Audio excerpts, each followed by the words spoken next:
नमस्कार साथियों, आज हम बात करेंगे भगवान परशुराम के बारे में। परशुराम जी का उल्लेख रामायण, महाभारत, भागवत पुराण और कल्कि पुराण इत्यादि अनेक ग्रंथों में मिल जाता है। वे अहंकारी क्षत्रियों का पृथ्वी से 21 बार संहार करने के लिए प्रसिद्ध हैं। वे धरती पर वैदिक संस्कृति का प्रचार प्रसार करना चाहते थे। कहा जाता है कि भारत के अधिकांश ग्राम उन्हीं के द्वारा बसाए गए हैं, जिसमें कोंकण, गोवा एवं केरल का समावेश है। पौराणिक कथा के अनुसार भगवान परशुराम ने तीर चलाकर गुजरात से लेकर केरला तक समुद्र को पीछे धकेलते हुए नई भूमि का निर्माण किया और इसी कारण कोंकण, गोवा और केरला में भगवान परशुराम वंदनीय हैं। वे भार्गव गोत्र की सबसे आज्ञाकारी संतानों में से एक थे, जो सदैव अपने गुरुजनों और माता पिता की आज्ञा का पालन करते थे। वे सदा बड़ों का सम्मान करते थे और कभी भी उनकी अवहेलना नहीं करते थे।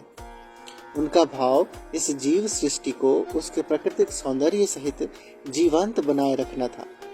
वे चाहते थे कि सारी सृष्टि पशु पक्षियों, वृक्षों, फल, फूल और समूची प्रकृति के लिए जीवंत रहे। उनका कहना था कि राजा का धर्म वैदिक जीवन का प्रसार करना है, न कि अपनी प्रजा से आज्ञा पालन करवाना। वे एक ब्राह्मण के रूप में जन्मे अवश्य थे, लेकिन कर्म से वे एक क्षत्रिय थे। उन्हें भार्गव के नाम से भी जाना जाता है। श्रीमद् भागवत में दृष्टांत है कि गंधर्वराज चित्ररथ को अप्सराओं के साथ विहार करता देख हवन हेतु गंगा तट पर जल लेने आई रेणुका आसक्त हो गई थी और कुछ देर तक वहीं रुक गई। हवन काल व्यतीत हो जाने से रुद्र मुनि जमदग्नि ने अपनी पत्नी को आर्य मर्यादा विरोधी आचरण एवं मानसिक व्यभिचार करने से दंड स्वरूप सभी पुत्रों को माता रेणुका का वध करने की आज्ञा दी। अन्य भाइयों द्वारा ऐसा दुस्साहस न कर पाने पर पिता के तपोबल से प्रभावित परशुराम ने उनकी आज्ञा अनुसार माता का शिरोच्छेद एवं उन्हें बचाने हेतु आगे आए अपने समस्त भाइयों का वध कर डाला। उनके इस कार्य से प्रसन्न जमदग्नि उनसे वर मांगने को कहा, तो परशुराम ने सभी भाइयों को पुनर्जीवित होने एवं उनके द्वारा वध किए जाने संबंधी स्मृति नष्ट हो जाने का वर मांगा। कथानक है कि सहस्त्रार्जुन ने घोर तप के द्वारा भगवान दत्तात्रेय को प्रसन्न कर एक सहस्त्र भुजाएं तथा युद्ध में किसी से न पराजित होने का वर पाया था।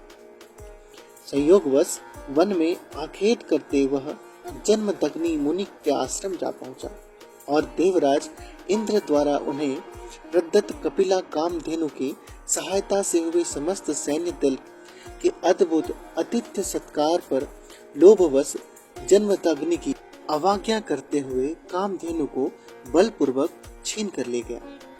कुपित परशुराम ने फरसे के प्रहार से उनकी समस्त भुजाएं काट डाली व सिर को धड़ से पृथक कर दिया। तब सहस्त्रार्जुन के पुत्रों ने प्रतिशोध स्वरूप परशुराम की अनुपस्थिति में उनके ध्यानस्थ पिता जमदग्नि की हत्या कर दी।